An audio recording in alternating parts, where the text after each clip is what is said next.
Halo semua, berjumpa lagi dengan saya Erwin Suharyanto. Saya ucapkan selamat datang di channel Excel dan VBA tutorial.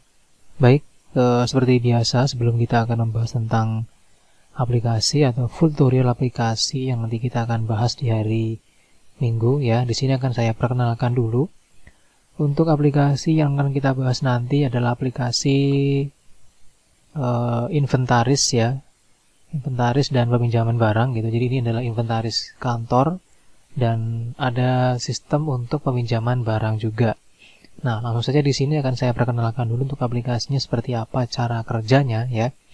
Yang pertama di sini ada menu utama atau menu home, di mana menu home ini adalah menu yang dipakai untuk menampilkan ini informasi aplikasi apa. Dan di sini ada tombol start. Tombol start ini berfungsi untuk nanti ketika kita klik maka dia akan membuka form peminjaman gitu. Oke. Di sini ada tombol home ya, barang, peminjaman, open sheet, save dan exit. Jadi untuk open sheet, save dengan exit ini sudah Anda tahu semua fungsinya buat apa ya.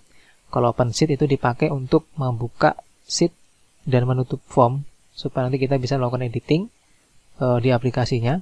Kalau yang save dia menyimpan filenya, kalau yang exit dia keluar dari aplikasi.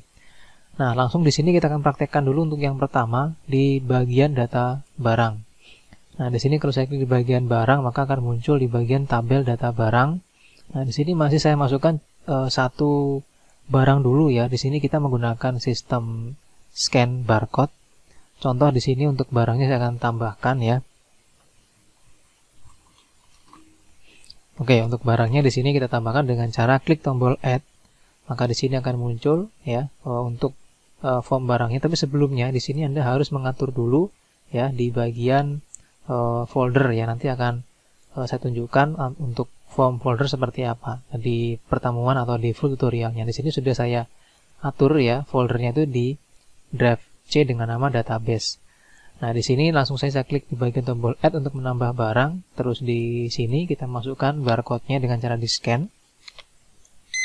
Oke, udah masuk. Nama barang di sini saya kasih nama scanner. Terus satuannya misalnya buah. Kalau misalnya kurang banyak satuannya cukup Anda klik di bagian tombol plus ini maka akan muncul form untuk menambah satuannya. Tinggal diketik di sini ya, maka nanti akan masuk dan di sini juga akan ikut masuk juga. Terus di sini di bagian deskripsi barang kita masukkan misalnya scanner untuk scanner misalnya merek Epson lah gitu misalnya. Kondisinya misalnya dia baik. Terus jumlah scannernya di sini misalnya di kantor kita ada 3 gitu. Terus di sini kita klik tombol upload untuk gambarnya. Kita masukkan upload gambar dari scannernya ya. Nah, ini. Oke, terus kita klik tombol add. Oke, sudah disimpan, maka di sini dia nambah barangnya. Nah, kalau misalnya kita mau ngedit tinggal diklik, pilih update, maka dia bisa untuk diedit. Mau diganti gambarnya atau diganti ininya. Keterangan yang lain misalnya scanner Epson misalnya. Terus kita klik tombol update. Oke, maka di sini dia sudah berubah menjadi scanner Epson. Terus di sini untuk tombol delete dipakai untuk menghapus data ya. Lalu di sini kita coba langsung di bagian peminjaman, ini yang penting. Nah, di sini kita klik di bagian peminjaman, maka akan dibawa ke bagian tabel peminjaman. Nah, yang tadi ini adalah tabel barang. Jadi selain di sini dipakai untuk menambah barang ya, update, delete, reset, kita juga bisa untuk mencarinya di sini dengan cara kita klik, kita ketik misalnya laptop. Nah, kita ketik L aja udah muncul laptop gitu, seperti itu. Oke, masuk kembali ke bagian peminjaman. Nah, di sini untuk peminjaman itu kita cukup mengklik di bagian tombol add juga. Nah, di sini dia ada ya form untuk melakukan peminjaman. Nah, di sini caranya cukup pertama kita klik di bagian tombol new. Maka akan memunculkan otomatis nomor pinjam ya. Terus tanggal kita isi dengan memilih di sini. Kita pilih tanggal 15 misalnya peminjamannya. Terus NIK ini adalah nomor induk KTP yang meminjam ya. Misalnya kita ketik. Oke, seperti itu. Nama yang minjam misalnya Agus Sulistyo, alamat misalnya di Jalan Gajah Mada, nomor WhatsApp. Oke. Nah, untuk di sini barcode-nya kita scan dulu ya. Jadi dia meminjamnya itu kita scan ya barangnya menggunakan scanner. Oke, nah ini udah masuk ya barangnya, yaitu namanya scanner Epson. Tujuan peminjamannya misalnya di sini kita ketik digunakan untuk melanjutkan pekerjaan yang tertunda sebelumnya, nah gitu. Terus di sini jumlah pinjamnya di sini kita isi 1. Nah, kan kita punya stok 3 gitu ya. Nanti ketika dipinjam 1, maka nanti di bagian stok barang kan berkurang jadi 2 gitu. Statusnya di sini kita isi jadi dipinjam. Terus di sini kita klik tombol add. Oke, maka di sini dia tersimpan ya. Tersimpan di sini, dan sekaligus di sini kita akan disuruh untuk mencetak kartu peminjaman. Nah, di sini kita klik tombol yes untuk mencetak kartunya. Nah, ini tersimpan dalam bentuk PDF. Saya ketik di sini ada kartu 2 misalnya. Oke, tersimpan, sudah tercetak. Misalnya untuk kartunya kita cek, kartunya itu kayak gini bentuknya. Nah, ini.